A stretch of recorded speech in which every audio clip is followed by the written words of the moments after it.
and welcome to the latest in our stories from the Strongrooms series. In this instalment, we take a look at maritime missionary activity in Hull during the 19th and 20th centuries, and we highlight the surviving archive of the mission to seafarers. This is part one of a two-part talk. Don't forget to subscribe to the History Centre's channel for notifications whenever a new video is uploaded. The ship was enveloped in a fog off Cape Resolution, and then she was surrounded by huge icebergs, from which escape seemed to be totally hopeless. An extract from Brumby's The Sea and the Sailor, 1861. Life at sea in the 18th century was dangerous. Rocks, wind, storms, fog and ice were all fierce foes of the seafarer. For example, on the 6th of March 1883, a deadly hurricane occurred over the North Sea, during which 27 hull smacks were sunk, along with many more vessels. Physical dangers to the seafarer as a result of wreckage included drowning, serious injury, cold exposure, and marooning in foreign lands. Even when close to home, the danger was severe, as was the case on the 9th of January 1935, when the vessel Edgar Wallace was wrecked near Hull and 15 of the 18-strong crew were lost with the ship. In times of war, seafarers faced further dangers. They might be caught in naval firefights or captured as prisoners of war by enemy vessels seeking to disrupt supply lines. And sea mines were a constant threat, as is demonstrated by the case of a trawler owned by Edward B. Cargill. In November 1915, the trawler was 2 hours outside of port on a fishing expedition when it struck a mine in the North Sea. All of the crew were killed just off Spurn Point. With the introduction of steam power, the danger to life and limb increased. An example of this can be seen in the case of the Willing Mind, when the ship's boiler exploded at Hull on the 14th of September 1882, killing the engineer and others and leaving only 3 surviving crewmen. With such dangers to face, many seafarers never returned home from voyages, leaving families without their wage earner. Those that made it back often did so with injuries that left them unable to earn a living for a time, if not indefinitely. Whilst away from home in other ports, sailors faced further dangers.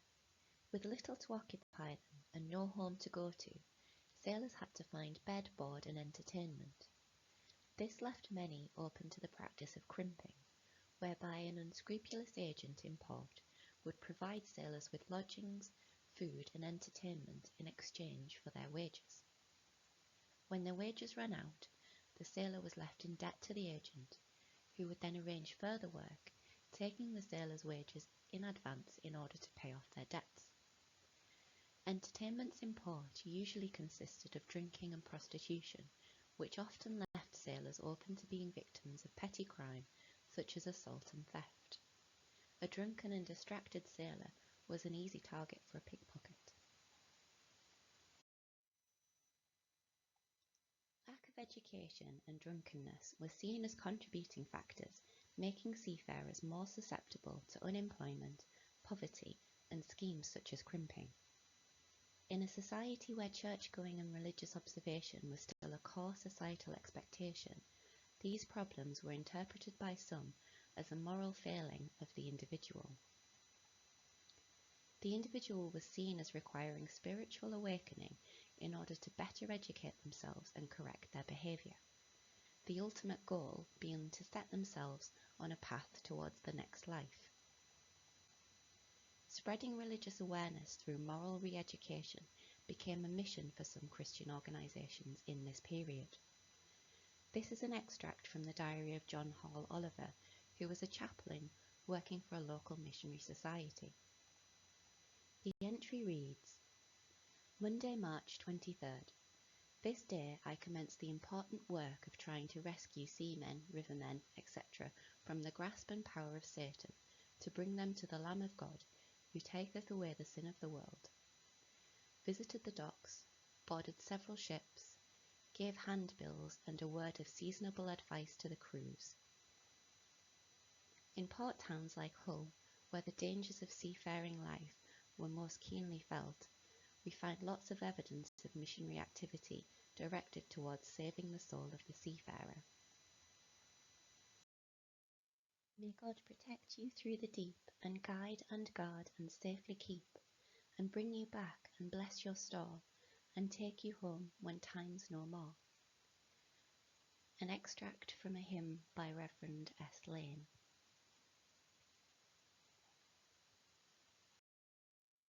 The longest-standing missionary efforts to help seafarers can be found in the organisation of local seamen's services. We have evidence dating back to the medieval period that such services were held at Holy Trinity Church for the benefit of sailors working on the water around Hull.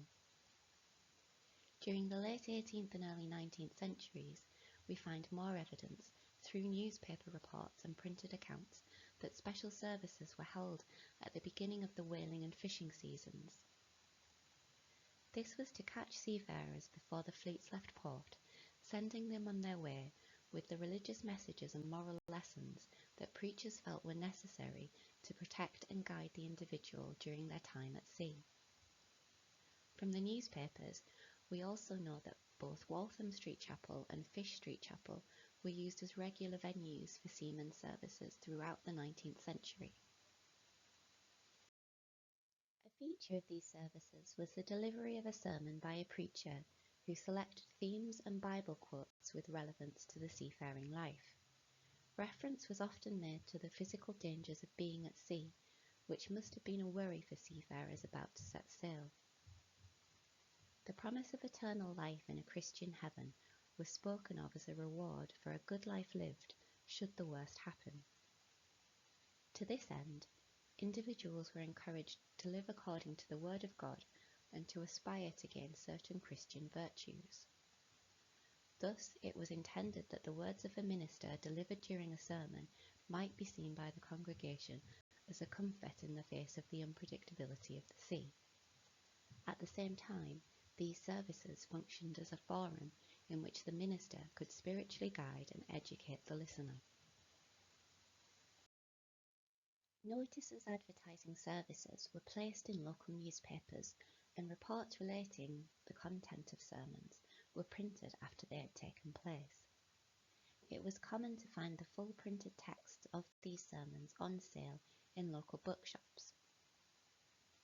Notable local preachers included a Reverend S. Lane, who also published spiritual literature for the seafarer. The purpose in publishing the sermons was to provide a spiritual and moral guide so that individuals might purchase a copy, taking it with them to reflect on during long voyages at sea in order to improve their character. Another early feature of maritime missionary activity can be seen in the development of the Bethel Movement. Those involved in the movement sought to widen access to religious instruction for those who could not easily seek it out for themselves, for example, by attending a service on shore. Under the Bethel system, flags were distributed by local Church of England ministers amongst sympathetic shipmasters. These Bethel flags were a distinctive blue and featured a white dove or the word Bethel written in white. When flown, the flags indicated that a minister was available to talk and would be holding a service on board ship. The late 18th and early 19th century also saw the development of Bible societies as a further way of spreading the messages of the Bible.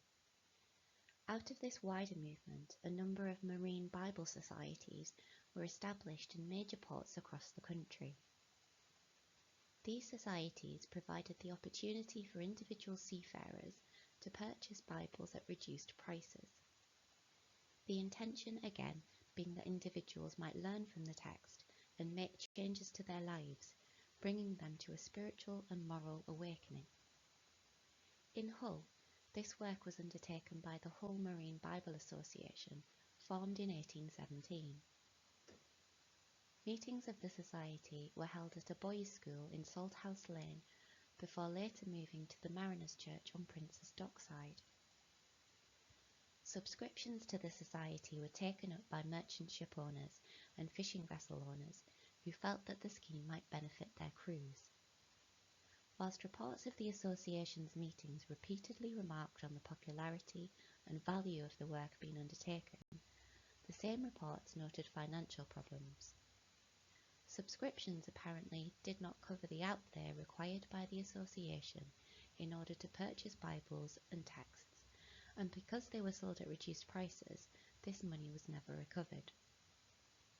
On the 16th of June 1843, a local paper announced that the Hull Marine Bible Association was to be discontinued and the remaining stock was sold off.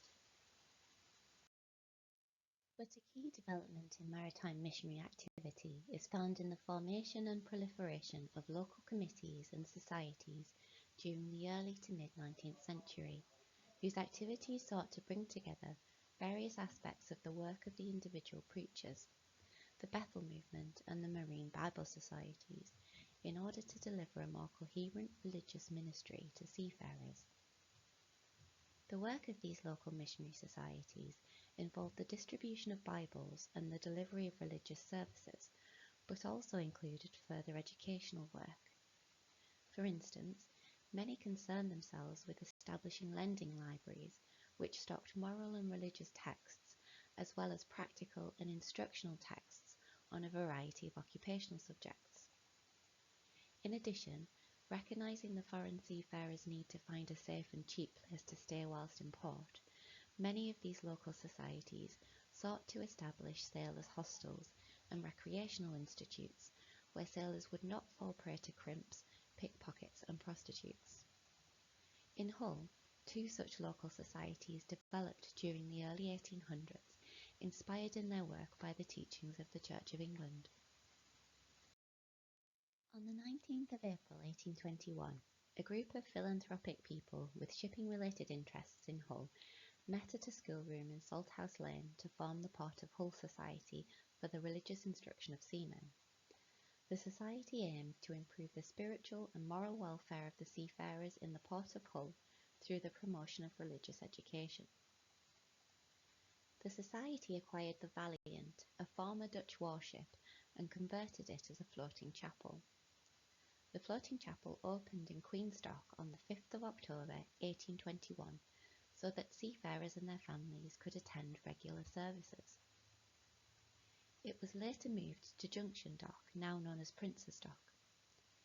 A library was established on board in 1823 for the use of seafarers and contained books on navigational subjects as well as religious matters. The library proved popular, and a system of ship and sea library boxes was established in 1826, which allowed a box of books to be borrowed for the length of a sea voyage. A marine school had opened in the floating chapel by 1824 for the purposes of improving the writing, reading, arithmetic and navigation skills of seamen and apprentices.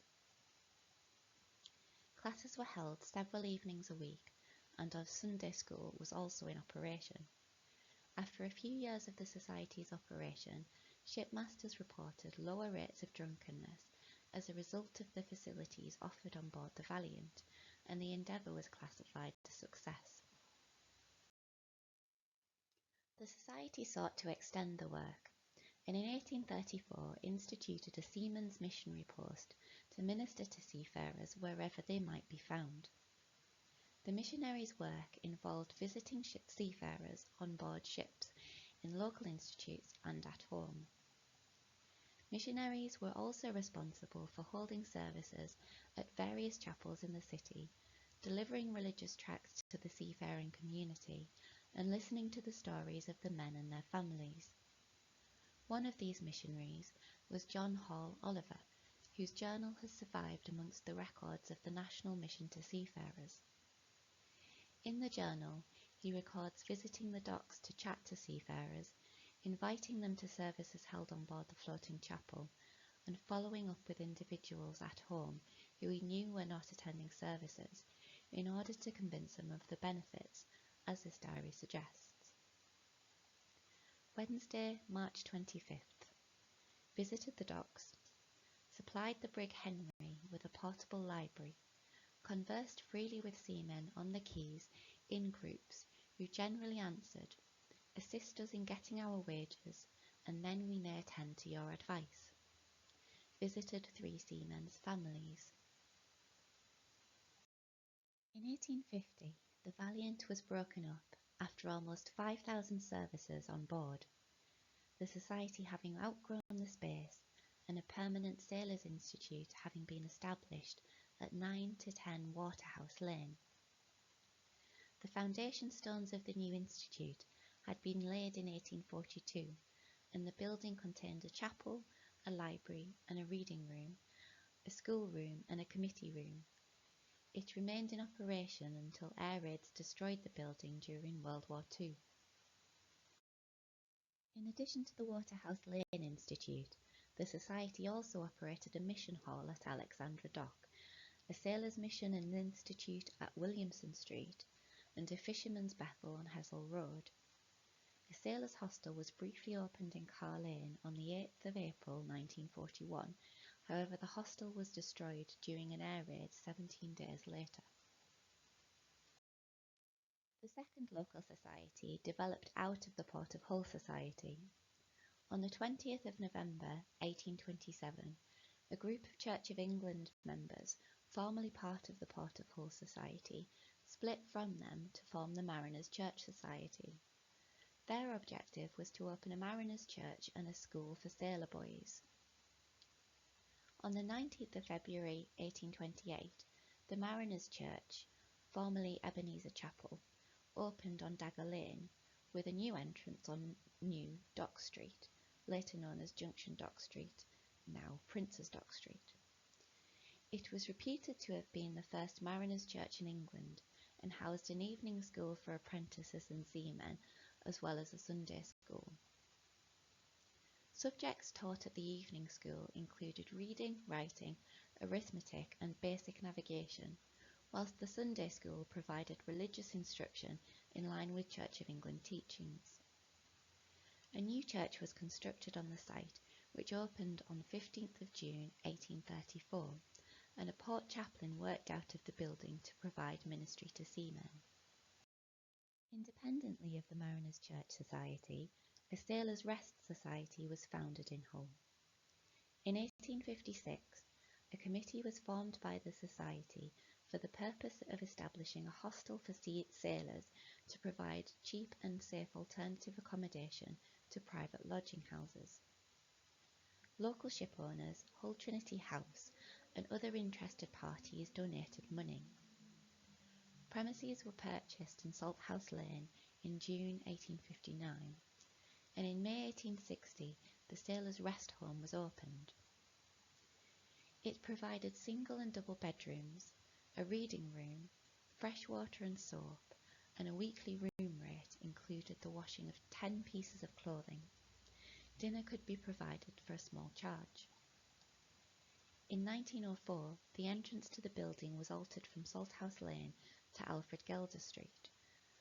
The hostel was in operation for 83 years, and during that time, 9,135 shipwrecked seamen were accommodated. 532,984 single night stays were made, and 48,477 weekly stays were made. The Sailors' Rest Society also formed a committee in 1897 to refit an existing building on Postongate as a new Sailors' Institute. The Institute provided recreational space for seafarers whilst in port, and a base from which port missionaries could operate. Financial relief, granted by the National Shipwrecked Fishermen and Mariners Royal Benevolent Society and other organisations, was dispensed to those in need at the Institute. In 1899, the Sailors' Rest Society amalgamated with the Mariners' Church Society to become the Hull Mariners' Church and Sailors' Rest Society. As the number of local societies and ports across the country increased, some felt there was a need for nationally centralised coordination of activity along denominational lines.